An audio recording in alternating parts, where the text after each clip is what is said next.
तो UFC 304 में बिलाल मोहम्मद ने लियोन एडवर्ड्स को कम्प्लीटली डोमिनेट करा अपनी रेसलिंग से, और सरप्राइजिंगली बिलाल ने अपनी स्ट्राइकिंग में भी कोई कसर नहीं छोड़ी। और अब बिलाल मोहम्मद UFC का नया वेल्टरवेट चैंपियन है। और बिलाल मोहम्मद ने अपनी इस फाइट में वो चीज़ कर दिखाई जो corner McGregor, कमारू Usman, Israel एडिसान्या, Shawn Strickland जैसे फाइटर्स भी नहीं कर पाए थे, जो है कि अपनी फाइट से पहले जॉन एनिक के कंधे पे हाथ रखना और फिर भी अपनी फाइट जीत जाना। और काफी लोग बिलाल की इस विन से डिसअपॉइंटेड है, क्योंकि उनके हिसाब से बिलाल एक बोरिंग फाइटर है, जो कि एक हद तक सच है कि बिलाल एक बहुत ही एक्साइटिंग फाइटर तो नहीं है। लेकिन आप ये भी देखो कि बिलाल ने किसको हरा के बेल्ट जीती है, क्योंकि अगर लियोन एडवर्ड्स के करियर में से हम ये मोमेंट हटा दें तो वो भी बिलाल जितना ही बोरिंग है। और आज इस वीडियो में मैं बात करने जा रहा हूँ कि बिलाल मोहम्मद ने ये करा कैसे और बिलाल की अगली फाइट किससे होनी चाहिए। तो बिलाल मोहम्मद एक वर्ल्ड चैंपियन बना कैसे। Reason number 1, game plan. इस फाइट के लिए खबीब और बिलाल की टीम ने मिलकर लियोन एडवर्ड्स का स्टाइल काफी अच्छे से स्टडी करा है, और उसी हिसाब से बिलाल के लिए एक टेलर मेड गेम प्लान बनाया है, जिसको बिलाल ने काफी अच्छे से एग्जीक्यूट करा है इस फाइट में। इस वजह से बिलाल स्ट्राइकिंग हो या ग्रैपलिंग हर जगह लियोन को दिक्कत दे रहा था।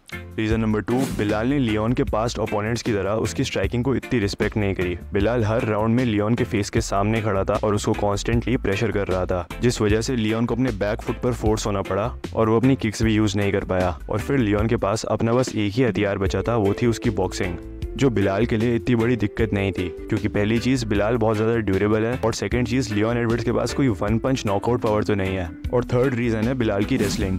बिलाल की रेसलिंग कमारू उस्मान से, जो अपनी थर्ड फाइट में लियोन को टेक डाउन्स देने में काफी ज्यादा अनसक्सेसफुल रहा था, उस्मान के कंपैरिजन में इस फाइट में काफी ज्यादा बेहतर लगी।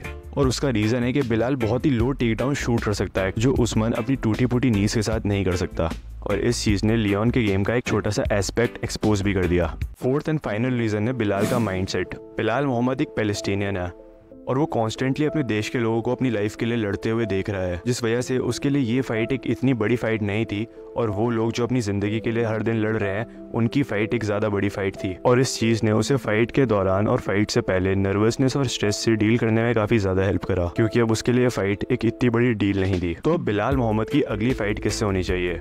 तो मेरे हिसाब से बिलाल मोहम्मद की अगली फाइट कोबी कविंगटन से, मजाक कर रहा हूँ, बिलाल मोहम्मद की अगली फाइट कमारू उस्मान से होनी चाहिए। और काफी लोग इस टाइम पे बिलाल और शफकात की फाइट देखना चाहते हैं, लेकिन मेरे ओपिनियन में बिलाल और उस्मान की फाइट एक बेटर फाइट होगी, क्योंकि टू बी ऑनेस्ट शफकात एक काफी इंप्रेसिव फाइटर, लेकिन उसने अभी तक UFC के अंदर टॉप लेवल कंपटीशन फेस नहीं करा है, और उसकी लास्ट विन 40 साल के वंडर बॉय के अगेंस्ट थी।